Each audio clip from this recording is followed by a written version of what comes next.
Hello everyone, and before we get into the main part of the video, the footballing world lost probably one of its greatest ever players, so we had to say something before the video started and before we started being a bit silly.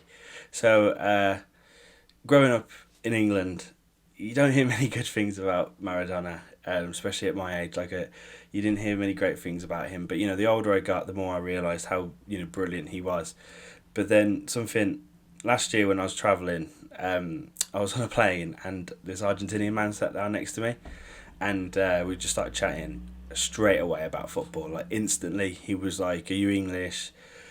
I love the Premier League," that kind of stuff. And then he then went on to tell me how great Maradona was for about 20 minutes, and that kind of stuck with me, and that always lingered in my head with how passionate he was about Maradona and how passionate his love was for him, and the love that Argentinians had for him and the impact he had on that country, like that will stay with everyone forever, and that's something special. So that always will stay with me, and he's just a brilliant player, such a mad personality, and we lost one of the greats, so we thought we'd have to mention it. Rest in peace, Maradona.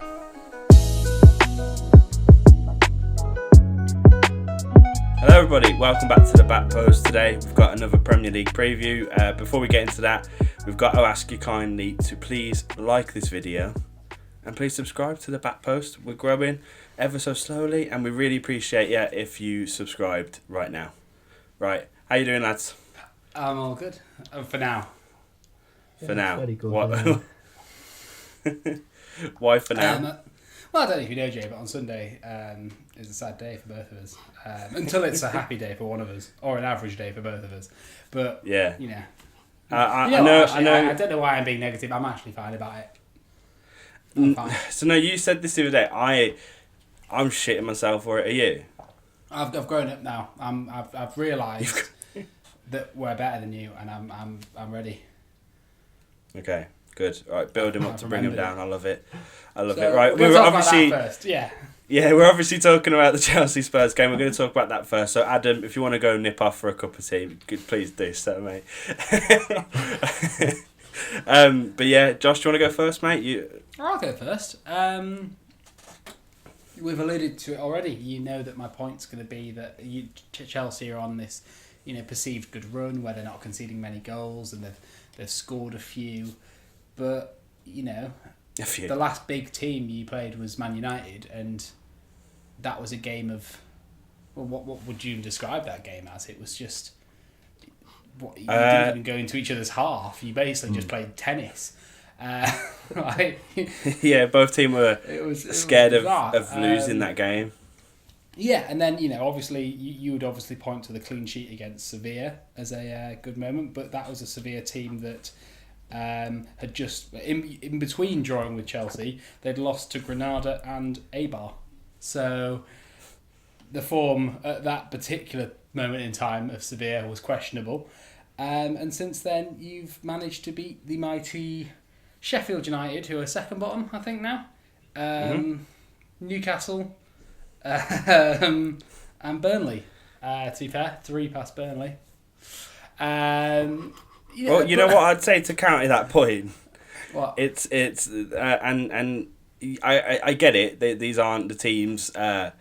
These are the teams you should be winning. But if you use United as an example, these games are very important. You've got to win these games if you want to go far in the tournament. Like you can't just take these games for granted. And also some of these games. You didn't win it. What we did? We've been winning these games. What you on about? You just said United. No, not sorry. Take United as an the smaller games. You know how United will fall short in some the smaller games. That's what I'm on about. Sorry. Talking about Chelsea and Tottenham, you still come back to me. Slag United off. Yeah, because we beat you 6-1, mate, and then it's an easy Chelsea blow. Came to town and was scared of you. It's an easy blow. That's why Adam. Right. I think he's actually right. Okay. It's going to be a really close game, right? The question is, and all the question marks are on Chelsea in this game, really, because if Tottenham lose, it doesn't really. We've done it against City. We'll see what happens against Arsenal. We have like this run of difficult fixtures where we'll see where we are at the end of that. we can't really judge it on individual games. Whereas Chelsea haven't beaten. This will be the Chelsea. This is Chelsea's biggest test of the season. Yeah, exactly, and that's why I feel the way I do, because this is a big test. This is I could just hear Adam's door. This is the big one. It's leading up to this. The good form that we've had, can we take that into a big game? You're absolutely right, mate. You're absolutely right. But that doesn't mean that we're not. It doesn't mean we're shit. It means that we can take what we've got and go and take it to you guys. And if we're going to talk about the actual game, not just the games around it, I think you won against Ludogorets last game, but the one before that was City, 2-0. And I just think City was so stupid in that game. Like, they played into Mourinho's hands so easily. And I don't think Frank will do that. You don't think Lampard's going to... Lampard... Well, no, mate, but Lampard beat Mourinho twice last season. Yeah, well, but we've already knocked you out of the cup since then with our B team. So but that was the League Cup. You said it recently that you don't care about the League Cup. That was a poor Tottenham side though. That was a side that people wanted Mourinho out at that point. A lot of Tottenham fans were not happy with how things were going. This is before we've clicked. This is a different prospect now, I think. Yeah, but okay, great, but I don't think Frank Lampard will make the mistakes that were made, and to be fair, City, you can literally just watch that City game and learn from that anyway. But I don't think that will happen. I think they allowed they just had a lot of the ball. I mean, City are doing their own thing at the minute, and they're not doing too great. But they had a lot of the ball and were doing nothing with it. You were defending very solidly, and just allowed you to counter attack and just really go at it. And I don't think will allow you to do that. And also, that Kane was used really well. At luring the centre backs out of their position for Son to go in behind, and these are things that are easily dealt with. And I think you can watch that game and then take it to this game, and I think Frank will do that. Well, we will see. I guess. Yes, we will. I don't see Frank's tactical astuteness as the same way as you do. Clearly, I think. Yeah, how many times has Chelsea played Spurs since Mourinho's been manager? 3 times. And we've won 2 of them. Well, yeah. But we've outplayed Spurs. Lampard has outplayed Mourinho twice. But what I'm saying is that right now it's a very different Tottenham side to last season. Last season's Tottenham side was... And right now, the Chelsea side's a very different side. For one, we don't even have Kepa in the goal. They've got Thiago Silva. Oh, yeah, fair.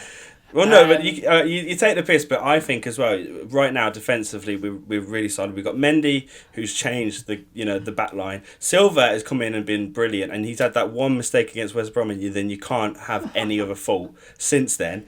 You've got Zuma, who's just all of a sudden become a competent centre-back, which is great. You've got Kante returning to his best and playing the way we've seen him play in Premier League title winning seasons. So our defence, I'm not worried about our defence anymore, and that's something brilliant, especially going against a side like Spurs with such attacking talent. No, I'll tell you the one reason I'm worried. The one reason I'm worried about Chelsea is the fact that Toby's out. We're going to give a quick predicted lineup. I don't know who that second... I don't know who's going to be Dyer's partner in that centre-back partnership is. It's going to be... It's got to be Sanchez, hasn't it?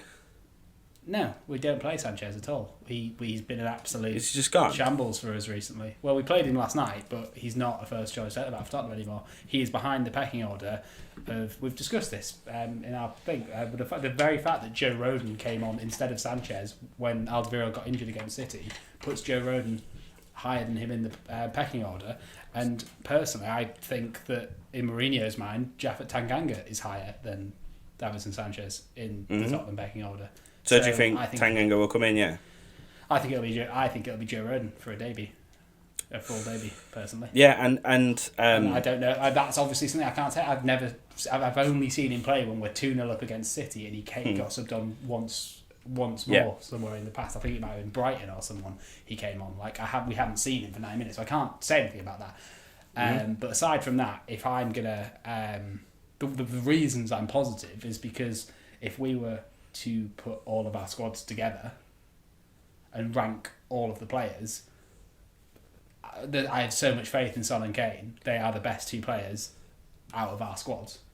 I think, and the form that they're in, I think, Yeah, but I would agree with that statement, but you know as well as anyone, Josh, that just having the better players out of the two squads doesn't always mean that you're going to win. No, but the informed players, I mean, for me, right now, like, there is a genuine. I know Kante is a world class player. I know Kante's dragged teams to Premier League titles, but right this season, laugh if you want, Højbjerg and Kante are incredibly comparable. Like Højbjerg is amazing for us this season. So he's been exactly what you needed. Yeah, absolutely in that midfield. Yeah, so for me, there's just not a lot of fear actually. A lot of when the game kicks off, I'll change my tune and fear will start kicking. But for now, thinking about it rationally.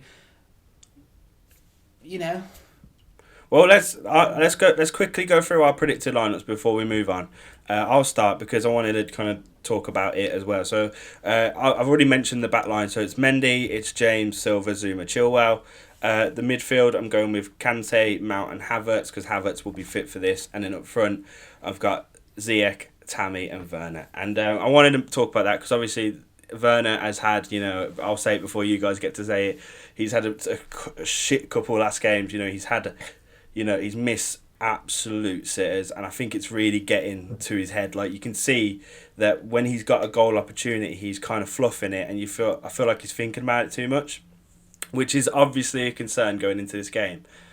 But that being said, whenever he is on the ball, he looks dangerous. He really does, and you can't say he doesn't. That the assist against Newcastle the other week was just incredible. So a player like that, playing, even though he's playing a bit shit at the moment, missing good chances, having a player like that going at a defence that is a bit shit compared to what it can be without Alderweireld, that fills me with confidence. Also, you got Tammy, who's just playing in form, scoring in every game he's playing in, and also assisting as well, not just being a bit of a playmaker as well. And then you got Ziyech, who's just, if you really want to talk about strikers assisting though, Jay, that's not an argument you win this season. But no, but yeah, I'm not. My striker's top of the assist chart. Oh no! See, there you go. I didn't go. Tammy's better than Kane because he assists. I didn't say that. I'm just saying that. But you had. My striker is assisting. My dad will beat your dad up, man. And right. Jay, you're saying that Werner's not firing, but he's looking a bit dangerous. But Kane is firing and is top of the assist charts. That's all I'm saying. I'm but a little point. Yeah, no, that's fair. We're talking about the fucking game and what we think is going to happen in it, and I'm just making a bit of a point about that. I thought that's what the plan was here. Then yeah, all right, fair enough. But I mean, I'm saying as well that I have more confidence that our defence is better than yours right now. So that fills me with confidence going into the game. Well, we'll see. We've got an injury, so that is something we can't see yet. But we'll see what. So with my starting 11, there are only two positions up for question in my starting 11, so I'll do my best to guess. But Go on.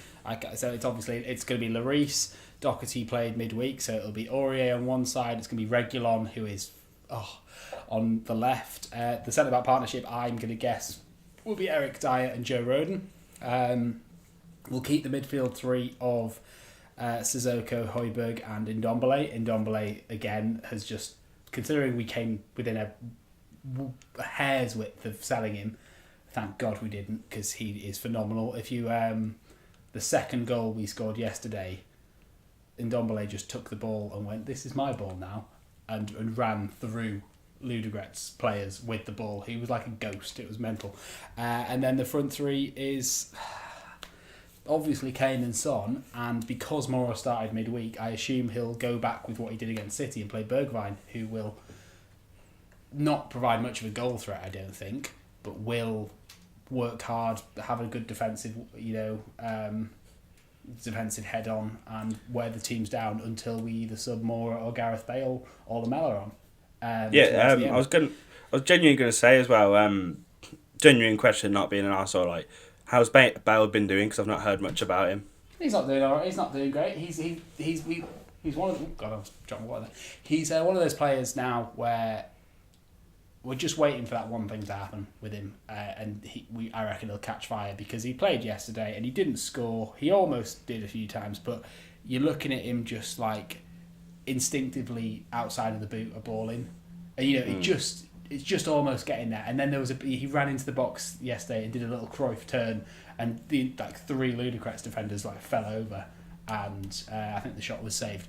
But I guess it's also it's hard to shine when the other 2 of the front 3 are just and it's one of those things where thankfully without being just throwing it in there, there's no need to rush him back. We're not sat there going, come on Bale, we need you to, because the fact is he hasn't been playing much. We can afford to bide our time because we're currently top of the table without him. So there's no point throwing him in there. I still think he'll come good eventually. And he'll we wouldn't have won the Brighton game without his header in the final 10, and that's the kind of he probably won't play against Chelsea because he's a really creative player that can snap shots from 30 yards, outside the foot crosses, goals out of nothing, and I reckon he's going to be used more against the teams that aren't as when we're struggling against the Brightons, the West Broms, the Palaces. That's where I think Bale's going to be used more. And even though you're thinking, well, shouldn't he be using one of the best players against the big teams?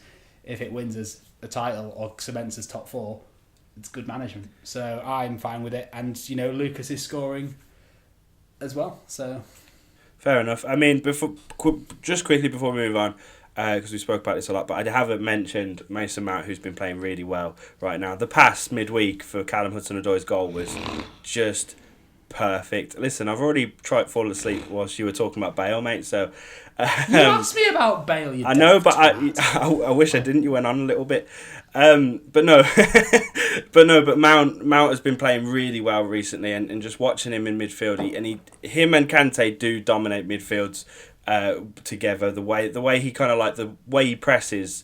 And wins the ball back is just I've been loving it, so I had to mention it real quick. I think he'll be key in this game. Ndombele is going to sit Mount down on his little arse.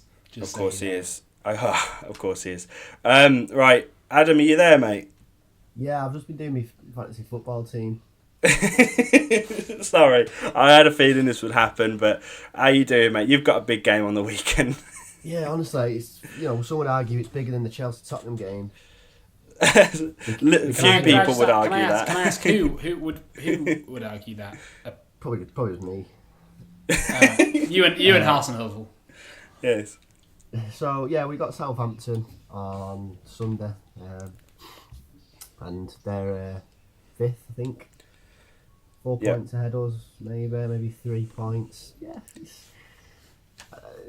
I don't have much to say about it really. I think Danny Ings is missing, which is ideal for us, I think. All our players are slowly coming back, so we should have a full squad for it. I mean, let's talk about that squad you put out. This is in midweek. The team we put out on whatever day it was, Tuesday or Wednesday.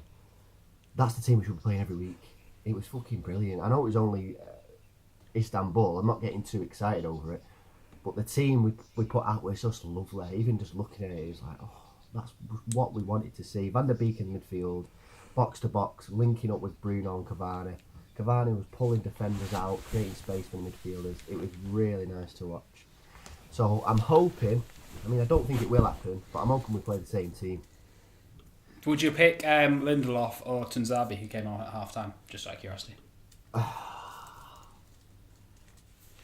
think Lindelof's disrespected a lot. I think he is a good centre-half, but it's just his confidence lets him down sometimes. For now, I'd keep Lindelof in, but Tuanzebe is going to be a big centre-half for us.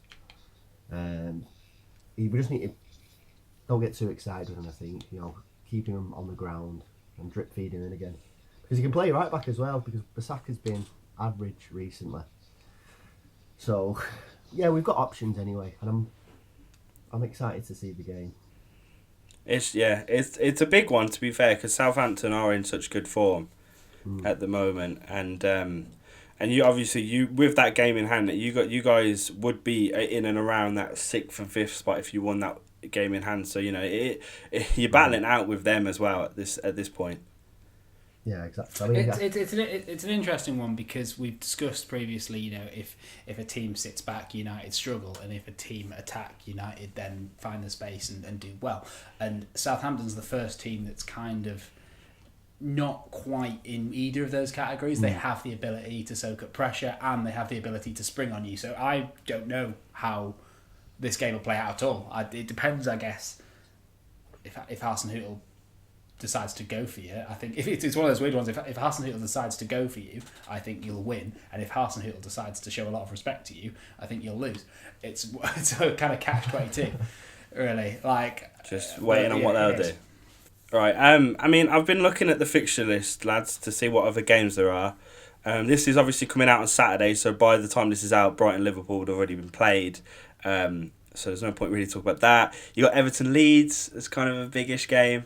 Leeds need to start winning some more games because, you know, Josh's prediction's coming true. They're currently 14th and not winning anything. You've got Arsenal-Wolves. Does anyone care about Arsenal-Wolves? If Wolves win, I do.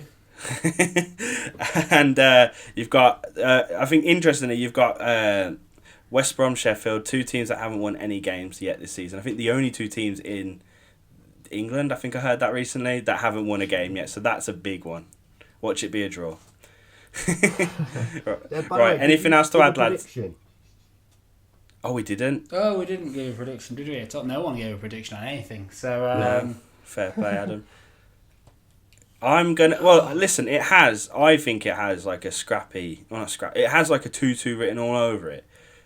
Just because of the way the two teams will line up and the form. But obviously, I'm not going to say that. I reckon it's going to be like a 2-1 Chelsea. Tammy Abraham 80-minute goal. Minute.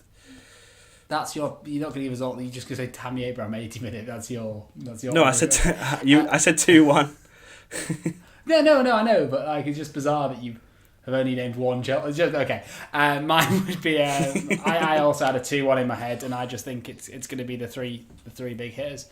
I think it'll be Kane, Son, and Werner. Drop my opinion. Fair enough. And I do think Chelsea will score first. Just so you know. But fair enough. Right, Adam, what are you thinking then? I think it's got another 2-0 Tottenham all over it again. I think Mourinho is gonna. I'm gonna put this right like a twat. I think he's just gonna outdo Lampard in this situation again. I think he's the team's full of confidence. Chelsea are up there, but I think they're more scared of Tottenham than Tottenham are of Chelsea. So I think it's got another 2-0 all over it. Can I just ask you a quick question, Adam? Yeah. Have you forgot that Chelsea have Mason Mount with that prediction? Oh shit! You know what? You guys keep shitting on him, man. Keep shitting on Mason Mount, and obviously he's a class player, man. Right, that game's going to be. That game's good. He did miss that penalty to knock you out of the cup. I do remember that, but no. By the way, Adam, I do fancy you. Just so you know, thank you very much. Thank you. I enjoyed that. Right, it's gonna be a big game this weekend. We're gonna be doing a live stream for it. So me and Josh are gonna be watching it live. Also, Ross is gonna be joining us. So we're gonna be watching the game live. You can join us. Join us. You join us. Can I give you my prediction for the United game? Adam, no. Go on. Every time you just skip over United, you gotta slag us off. I don't let me talk about them. Adam, I'm sorry, dear friend that likes Mourinho. Just talk to his friend. You fucking knob. 2-1 United. That's it. 2-1 United. Well, to be fair, Adam will one day put out a video discussing Solskjaer. No one knows when it'll be, but he has promised it for a while now. The thumbnail's ready to go. The thumbnail is ready. But no, right, join us for that live game because it'll be a good time, and it'll be, if it's not, I will just caveat with a bit of defence here, saying, if Chelsea do, pull one over Tottenham, they go a point above us. So the season's still long. Yeah, no one's saying this is the winner. It's exciting. It's brilliant. Can't wait. Join us for that. Make sure you like. Make sure you comment below what you think's going to happen, and make sure you hit that subscribe button. Thanks for watching. Tell your dads.